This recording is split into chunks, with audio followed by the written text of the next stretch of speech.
नमस्कार, मैं हूं अंकुर और आप देख रहे हैं सत्यहिंदी.com। एक नजर डालते हैं अब तक की सुर्खियों पर।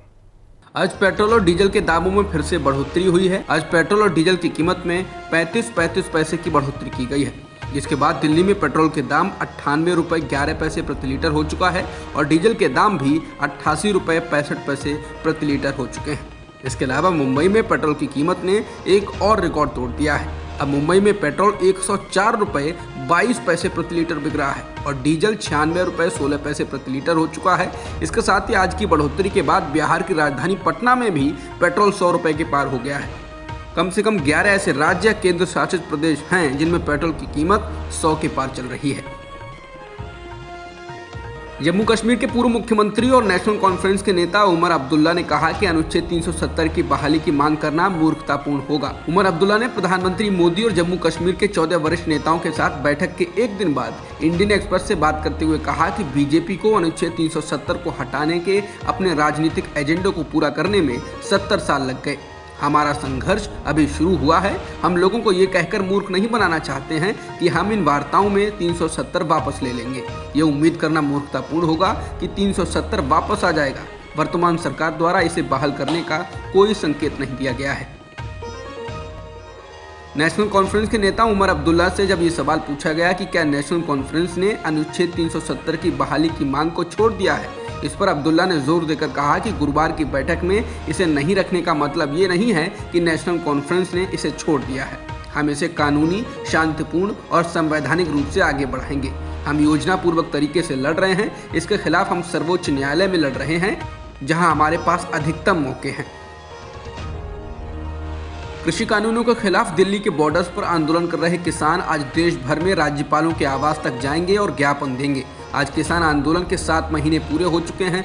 किसान आंदोलन की अगुवाई कर रहे संयुक्त किसान मोर्चा ने कहा है कि किसानों के संघर्ष के 7 महीने पूरे होने और आपातकाल के 46 वर्ष पूरे होने पर 26 जून को देश भर में कृषि बचाओ लोकतंत्र बचाओ दिवस मनाया जा रहा है। मोर्चा ने कहा कि पिछले 7 महीने में हमने जो कुछ देखा है वो हमें आपातकाल की याद दिलाता है। उधर पश्चिमी उत्तर प्रदेश से बड़ी संख्या में किसान दिल्ली के गाजीपुर बॉर्डर पर पहुंच रहे हैं। एनसीपी प्रमुख शरद पवार ने कहा है कि बीजेपी से मुकाबला करने के लिए किसी वैकल्पिक मोर्चे के लिए कांग्रेस की जरूरत पड़ेगी। उन्होंने कहा कि ऐसे मोर्चे के लिए कांग्रेस को नहीं छोड़ा जा सकता। उनका ये बयान दिल्ली में उनके घर पर एक बैठक के कुछ दिनों बाद आया है। इस बैठक में ये कयास लगाए जा रहे थे कि ये तीसरे मोर्चे के गठन के लिए विरोधी दलों को एकजुट करने का प्रयास है, जिसे बाद में ये कहकर खारिज कर दिया गया कि यह सिर्फ मौजूदा राजनीतिक हालत पर चर्चा के लिए बैठक आयोजित की गई थी। न्यूज एजेंसी एएनआई के अनुसार राष्ट्रवादी कांग्रेस पार्टी के नेता शरद पवार ने कहा कि राष्ट्रमंच की बैठक में गठबंधन पर चर्चा नहीं हुई, लेकिन अगर एक वैकल्पिक मोर्चा खड़ा करना है तो ये कांग्रेस को साथ लेकर ही किया जाएगा। मनी लॉन्ड्रिंग के मामले में महाराष्ट्र के पूर्व गृह मंत्री अनिल देशमुख से संबंधित 5 जगहों पर छापेमारी के बाद अब ईडी ने उनके निजी सचिव पलांडे और सहायक कुंदन शिंदे को गिरफ्तार कर लिया है। ईडी ने कहा कि देशमुख के निजी सचिव संजीव पलांडे और निजी सहायक कुंदन शिंदे को लगभग 9 घंटे की पूछताछ के बाद धन शोधन रोकथाम अधिनियम के प्रावधानों के तहत गिरफ्तार किया गया। उन्होंने कहा कि ये लोग पूछताछ के दौरान सहयोग नहीं कर रहे थे।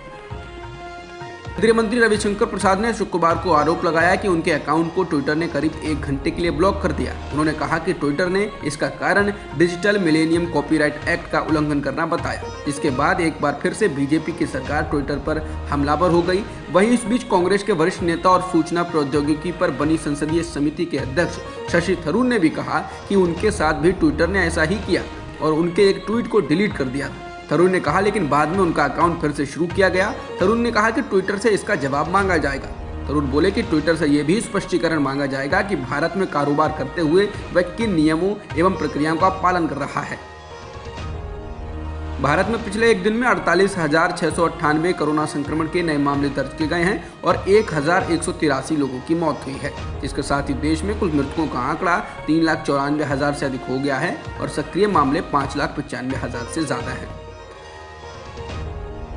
अश्वेत अमेरिकी जॉर्ज फ्लॉयड की हत्या करने के मामले में दोषी पाए गए पूर्व पुलिसकर्मी डेरेक चौविन को 22.5 साल की जेल की सजा सुनाई गई है। हालांकि अभियोजकों ने 30 साल की सजा की मांग की थी। बता दें 2020 में चौविन ने फ्लॉयड की गर्दन को 9 मिनट तक अपने घुटने से दबाए रखा था, जिसके बाद उनकी मौत हो गई थी। बाद में इसको लेकर अमेरिका सहित दुनिया भर में प्रदर्शन हुए थे। अब तक की खबरों में इतना ही। बाकी खबरों के लिए बने रहिए सत्यहिंदी.com के साथ। सत्य हिंदी का ऐप डाउनलोड करें गूगल प्ले स्टोर पर।